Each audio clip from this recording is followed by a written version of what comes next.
Yesterday we were smart homes concepts. We were a concept.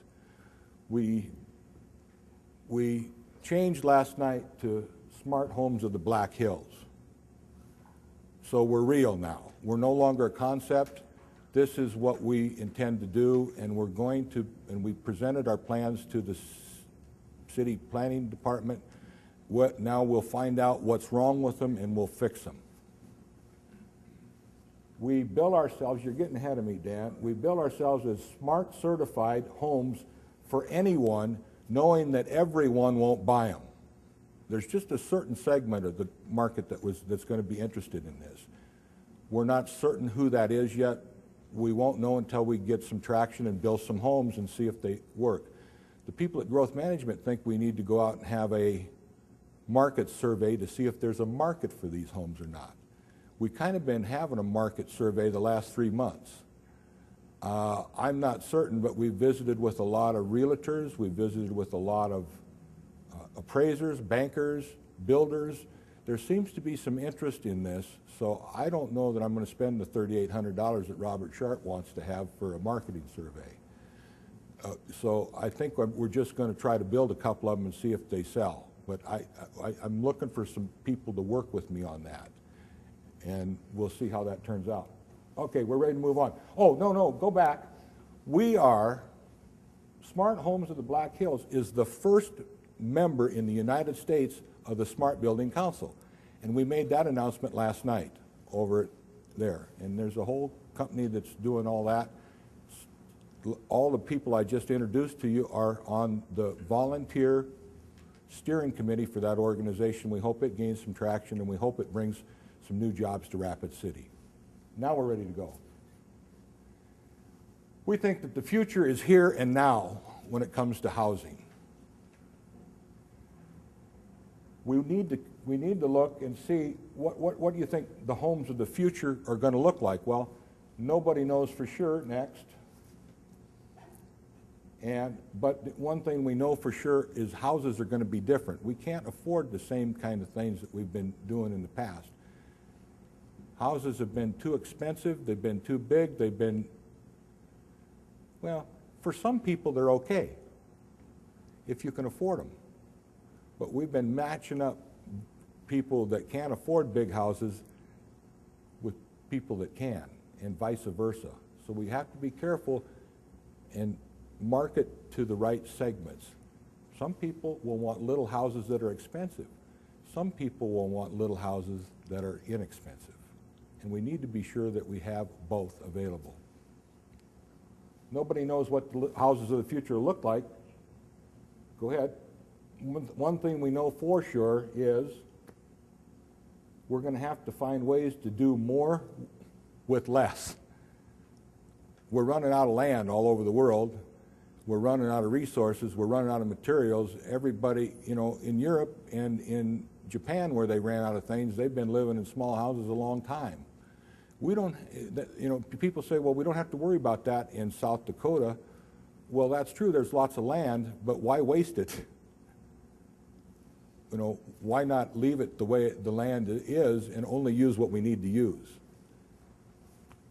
So nobody really knows for sure. What we're promoting is if they're smart homes, this is what we're going to need to change some things.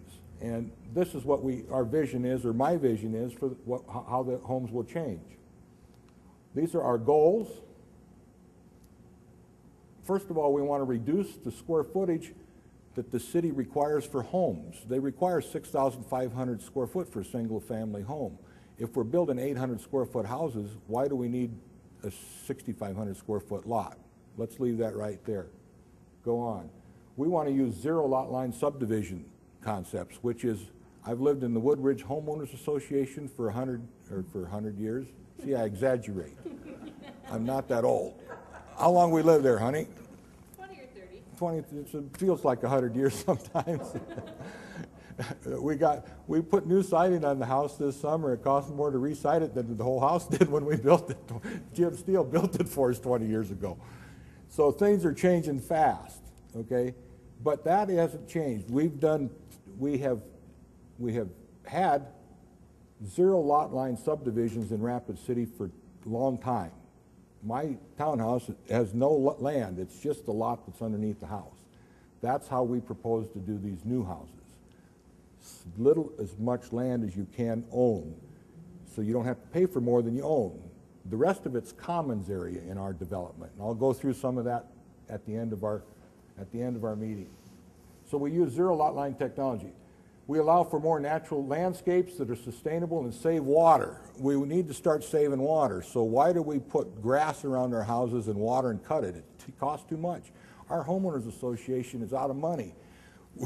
We pay $100 a month, and our homeowners association is calling me saying we don't have enough money because we're out of snow removal. The snow's been too much. Well, we can't afford all the things we do. We got a lot of land to mow and maintain up there. If we just leave it for natural with some wildflowers and things in it, we wouldn't have to mow it, wouldn't have to water it, and it would save water, and it would be natural, and it would be better for the environment and better for us. It wouldn't cost so much. Go on. One of the big problems we have right now in building, and some of you'll know that, is that things are too big and then they're too expensive. One of the big things that is expensive is concrete. So our designs have been put together all along with trying to reduce concrete. Some of the ways we'd like to reduce concrete is to eliminate curb and gutter. There's some issues with that, but we have a land planner that's got that fixed. We want to eliminate sidewalks that are made out of concrete. We'd like to make them out of wood. Wood is less expensive. We can make wood sidewalks that'll last 20 years. Most of us don't need that any longer than that. Let's move on. We asked the city to give us incentives for doing smart developments that don't waste water and don't have golf courses to maintain and don't require city parks next to them that cost money. I don't know if that'll happen. Go on. We want our design smaller houses. Now we have some of the most, well, we probably have one of the top home designers in the world here today, and is number 2 right beside him, and we've got that accomplished. Promote private indoor space and natural shared outdoor space. People want to have their own space that nobody else can get to, but there's nothing wrong with sharing. We share a clubhouse in the Woodridge subdivision. We have done developments that share lodges, guest houses, and all those kinds of things.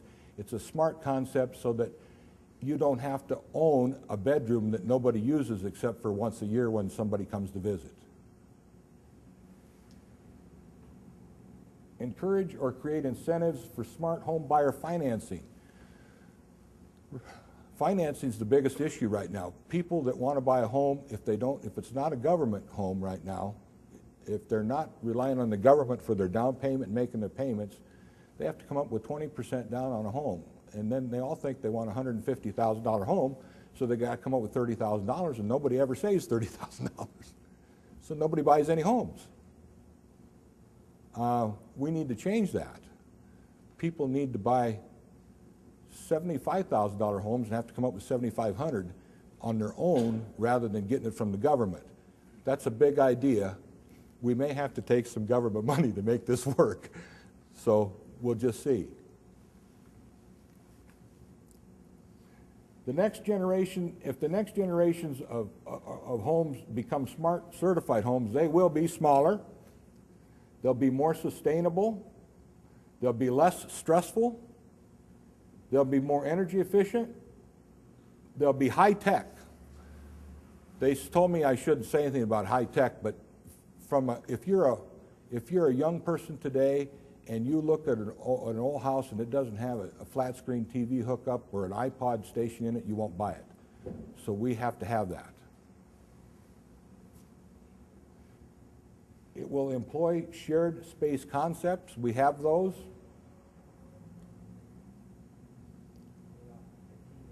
Oh, that's the big thing. I missed it. If they're really smart, they'll be paid off in 15 years. Now, not everybody's going to choose to do that, and we're not going to. I mean, we are all things for all people, but we will promote 15-year financing as being the smartest choice.